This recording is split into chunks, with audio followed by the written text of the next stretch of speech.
Olá, tudo bem? Bem-vindo ao canal Viver de Renda. Se inscreva no canal, deixe seu like, compartilhe com os amigos, nos siga também no Instagram Viver de Renda Canal. Meu nome é Clóvis Faleiro, eu sou administrador de empresas, tenho trabalhado com consultoria na área empresarial, prestando serviços para grandes empresas nacionais e internacionais e sou investidor desde 2006.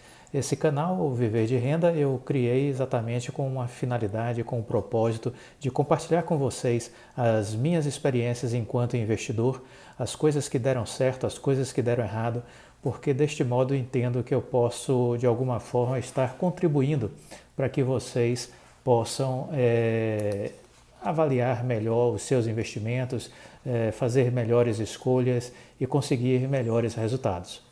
No vídeo anterior, nós estamos fazendo o nosso tradicional já resumo semanal sobre a Oi e no vídeo anterior nós falamos um pouco sobre a história da empresa, né? E eu chamava a atenção da importância que tem a gente tentar buscar informações, ter acesso a conteúdos que contem a história das organizações, porque elas é como se fosse um ser vivo, né?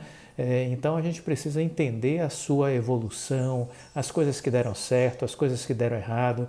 A gente precisa acompanhar a trajetória histórica das empresas antes de decidir investir o nosso dinheiro em uma determinada ação. Isso é muito importante e eu recomendo que todos adquiram esse hábito de, antes de investir, conhecer um pouco sobre a história das empresas que estão analisando e pensando em colocar o seu dinheiro. Nós mostramos nessa história da Oi, né, desde a sua origem, desde a sua formação, seu desenvolvimento, e nós poderíamos ali colocar dois períodos distintos, né, do seu surgimento em 1998 com a privatização do sistema Telebrás até 2002. Os anos foram anos de glória para a Oi, né? Foi um período de expansão, de crescimento, de resultados robustos, substanciais, conquista de mercado. Os resultados foram muito positivos.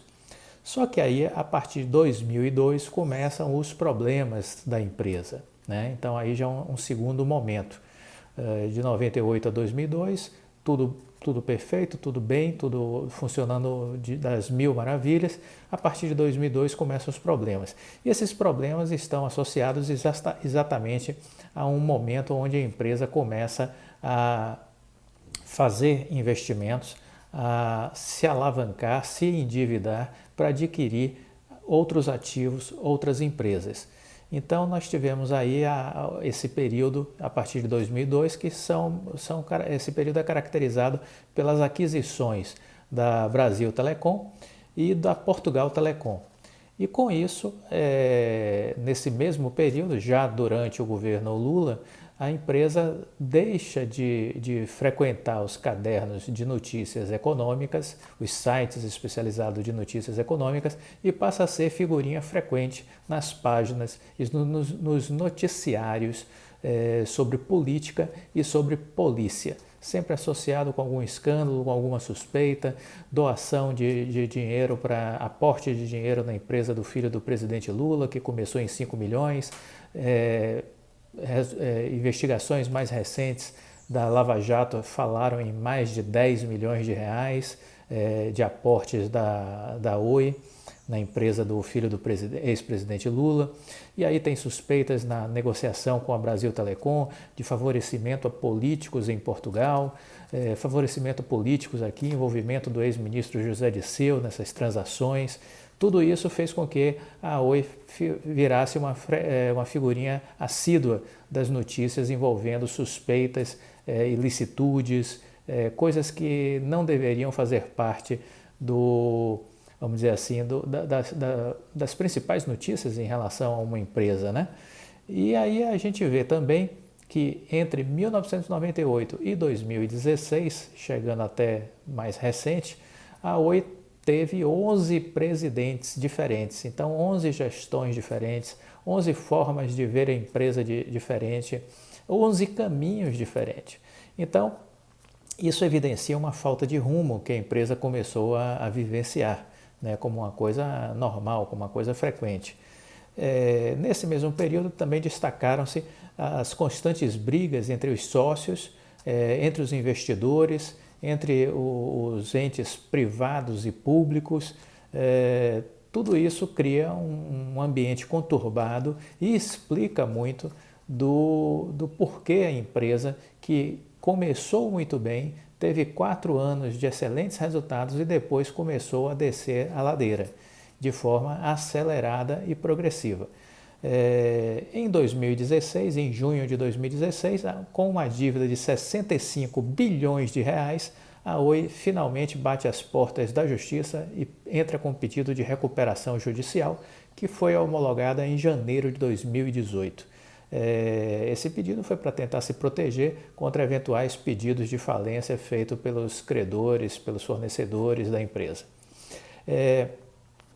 E aí fica uma grande lição dessa história aí, e que serve para qualquer empresa, é a importância da gente analisar a empresa além dos gráficos, além dos seus fundamentos. A gente precisa analisar o histórico da empresa, a sua evolução ao longo do tempo e avaliar também a governança dessa empresa. Porque se nós temos uma governança ruim, e o que é uma governança ruim? É quando a gente percebe que os acionistas não se entendem, quando os investidores não estão se entendendo, quando toda hora muda a liderança principal da empresa, quando a gente vê a empresa batendo cabeça com o governo, com a sociedade. Então, isso aí a gente vê que a empresa está vivendo um momento difícil, um momento conturbado. Isso é uma governança ruim. E a gente tem que começar a ter essa leitura de que essa é uma informação extremamente relevante, que ela é muito mais importante e valiosa do que ficar olhando gráficos, do que ficar olhando puramente os indicadores da empresa. Então, essa é uma informação qualitativa e que não estão nos relatórios, mas que elas estão aí nos noticiários e a gente precisa estar atento a elas. Então essa é uma grande lição, estar atento à governança da empresa. Uma outra coisa que é super importante é identificar a gestão da empresa, a liderança da empresa e perceber o seu histórico, a sua qualificação para estar à frente daquela organização. Isso também nos noticiários, fazendo pesquisas, a gente consegue obter essa informação. Então precisamos olhar a governança, precisamos olhar a liderança da empresa. São coisas extremamente importantes no nosso processo de escolha de uma empresa para investir. Em 2019, acontece a chegada do Rodrigo Abreu da empresa, ele assume uma vice-presidência, sendo preparado para, em curto espaço de tempo, assumir o cargo principal, que foi o que aconteceu na virada de 2019 para 2020, quando ele assume a posição de CEO da Oi. E aí é um divisor de águas, porque é um profissional que após um período de turbulência da empresa, chega um profissional que traz um currículo, que traz um histórico de sucesso. Um homem que já tinha sido CEO da norte-americana de tecnologia Cisco, que já tinha sido CEO da TIM no Brasil e que chegava para reorganizar, para reestruturar, para tirar a empresa desse processo de recuperação judicial. Essa foi a missão dada para ele e que ele vem desenvolvendo a sua missão desde então. O mais importante disso tudo é que desse período de 2019 para cá, a gente vê o que acontecendo na empresa. A gente vê as dívidas sendo reduzidas, elas que chegaram a 65 bilhões de reais, foram reduzidas até recentemente. Os últimos dados que a gente tem, antes da Assembleia Geral, falavam em 19 bilhões. Então, uma redução da dívida, isso em parte por conta de geração de caixa, em parte por conta de venda de ativos em Angola e em parte também por conversão de dívida em ações da empresa. Né? Então, nesse processo aí, a gente vê essa redução de 65 bilhões para 19 bilhões. E aí, vamos dizer assim, o dia D da empresa, nessa caminhada que ela vem fazendo para sair da recuperação judicial, o dia D foi exatamente agora recente, o 8 de setembro, quando teve a Assembleia Geral de Credores e a aprovação do plano de aditamento. Essa é uma data super importante porque reposiciona a empresa e abre essas portas para uma nova Oi nascer. Basicamente, a gente tem aí no plano de aditamento a autorização dos credores para a venda de ativos. A Oi está colocando à venda data centers, torres, a Oi Celular, e entre outubro e dezembro deste ano deverá estar levantando pelo menos 18 bilhões de reais com a venda desses ativos. Além disso, a Assembleia Geral de Credores aprovou uma redução de 50% a 55% da dívida existente da empresa. Isso repercute diretamente na dívida com a Anatel e na dívida com os bancos. Por isso, os bancos estão recorrendo, tentando anular a Assembleia Geral de Credores, recorreram na Justiça, quase todos os bancos que se sentiram prejudicados, mas acredito que nessa semana, nos próximos dias, a Justiça estará rejeitando todos os pedidos dos bancos e homologando a decisão da Assembleia Geral de Credores, porque a Justiça já antecipou em outras decisões sobre o assunto da Assembleia Geral de Credores, de que ela era um ambiente adequado, era um ambiente onde deveriam acontecer as decisões com relação à empresa, com relação à recuperação judicial, com relação ao trato das dívidas, das vendas de ativos. A Justiça já reconheceu que a Assembleia Geral de Credores é soberana na tomada de decisão.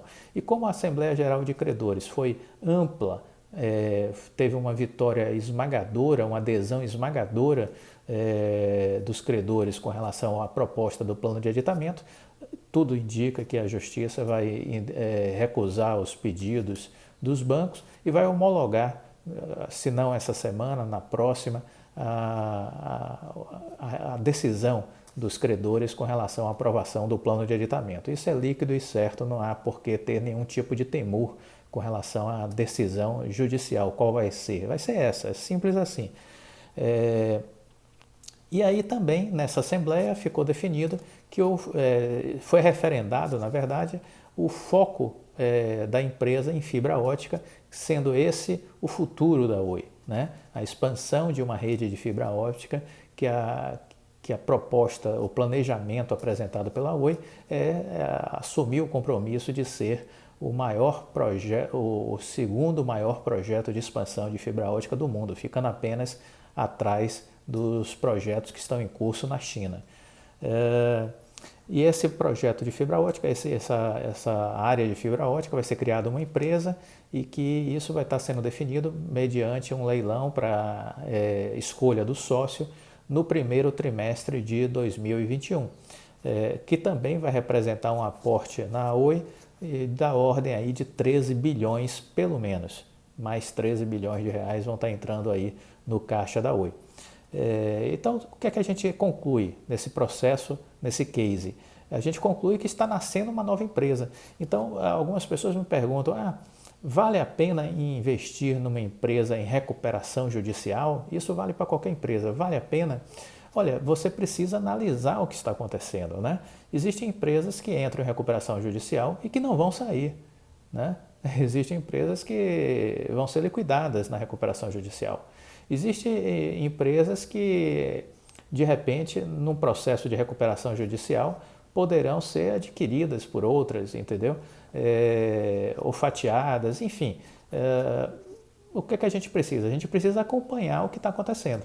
Não é só porque a empresa está em recuperação judicial, ela tem um potencial de valorização se sair da recuperação judicial. Olha, essa é um pensamento temerário, né? Ficar comprando uma empresa só porque ela entrou em recuperação judicial. Por exemplo, a Saraiva está em recuperação judicial. Aí eu vou comprar a ação da Saraiva, porque se ela sair, ela vai explodir.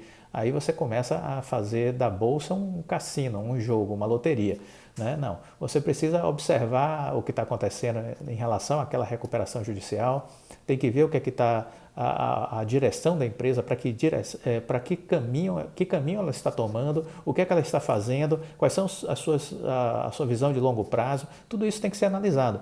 Por isso que quando eu comecei a pesquisar sobre a Oi, foi no final do ano passado, por volta de novembro, dezembro, e tomei uma decisão de comprar as ações a partir de janeiro desse ano, né, depois de 60 dias de pesquisa. Então a gente tem que analisar, tem que pesquisar, tem que observar as propostas da empresa, ver se faz sentido, ver quem são as pessoas que estão tocando a empresa. Se tudo isso estiver de acordo, aí sim, vale a pena você começar a investir numa empresa, mesmo estando em recuperação judicial, porque de fato vai acontecer isso. Na hora que ela sai da recuperação judicial, ela tem um potencial explosivo de valorização. Isso de fato acontece. O que é que a gente então conclui? Está nascendo uma nova Oi. Essa nova Oi tem um excelente planejamento estratégico, ela tem uma liderança de qualidade. Essa liderança e sua equipe estão entregando resultados, estão cumprindo com o que está sendo prometido nesse período de gestão do Rodrigo Abreu, e o investidor tem que focar e olhar nisso, entendeu? Muita gente fica preocupada com as oscilações dos preços da Oi, não tem que se preocupar com isso, olhar o resultado da empresa, é isso que é importante, esquece o preço. Porque a Oi foi uma ação especulativa, porque muita gente achava que ela ia quebrar, então ela tinha virado uma ação especulativa, mas agora que foi aprovado o plano de endividamento, ela já está prestes a sair da recuperação judicial. Então não faz sentido a gente continuar olhando ela como uma ação especulativa. Como as ações estão muito baratas, abaixo de R$2, essa ação sofre movimentos especulativos. Só que, cada vez mais, com o decorrer do tempo, os especuladores serão afastados e mais investidores de médio e longo prazo estarão adquirindo os papéis. Isso também é líquido e certo. 5 casas de investimento já estão sugerindo a compra das ações da Oi, com o preço-alvo variando entre R$ 3,10 e R$ 3,70. Então, já são 5 casas de investimento sugerindo que vale a pena comprar a Oi, né? E que as mudanças implementadas até agora sinalizam que uma nova empresa está surgindo e que esse caminho pela frente é promissor. A homologação da justiça, como eu falei, deve sair nos próximos dias.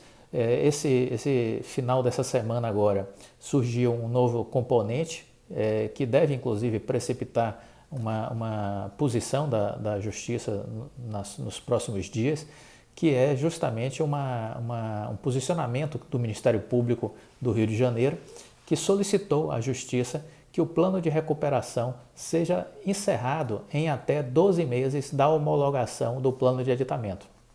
Então, o Ministério Público deu entrada num pedido à Justiça, que está cuidando da recuperação judicial, a vara que está cuidando da recuperação judicial da Oi, e solicitou que seja fixado um prazo de 12 meses até para encerrar a recuperação judicial após da homologação pela Justiça do plano de aditamento da Assembleia Geral de Credores. Isso é bom, isso é ruim, é viável. A Oi argumenta que precisa de um tempo maior por conta de que talvez o CAD leve um tempo de análise caso a Oi Celular seja adquirida pela união aí da Claro, da Vivo e da TIM, né, por conta de efeitos de concorrência, essas coisas todas. Por outro lado, o próprio Ministério Público também oficiou o CAD, né, e pediu também para que o CAD analise logo as propostas que a Oi já possui, em especial essa da Claro, da TIM e da Vivo, para que o CAD já se manifeste o quanto antes com relação a se aceita o processo de venda, caso esses sejam os vencedores, se existe algum tipo de restrição, quais seriam as adequações que precisariam ser feitas. Então, o próprio Ministério Público também cobra do CAD uma agilidade nesse processo para que não se demore tanto a conclusão da recuperação judicial. Ainda no final dessa semana, a direção da Highline reforçou que ainda continua interessada nos ativos da Oi Celular, ao mesmo tempo que também destacou o seu interesse na aquisição de uma parte da sociedade aí da Infraco, né? Isso mostra que ainda tem coisas por acontecer, né? precisamos estar acompanhando essas informações, essas decisões que estarão sendo tomadas. Particularmente, eu acho que seria até bom que a Oi antecipasse o fim da recuperação judicial. Ela já fixou uma data que é maio de 2022. Eu acho que ficaria de bom tom se a empresa antecipasse para dezembro de 2021. Eu acho plenamente possível fazer todo o processo de venda dos ativos já agora em dezembro de 2021. Então, seria bom que a empresa antecipasse o seu prazo de maio de 2022 para dezembro de 2021, porque ao fazer isso, ela entra num novo patamar, né? Ela passa para um novo patamar, que é um patamar que permite a injeção de capital de grandes fundos de investimentos que são proibidos de investir em empresas que estão em recuperação judicial.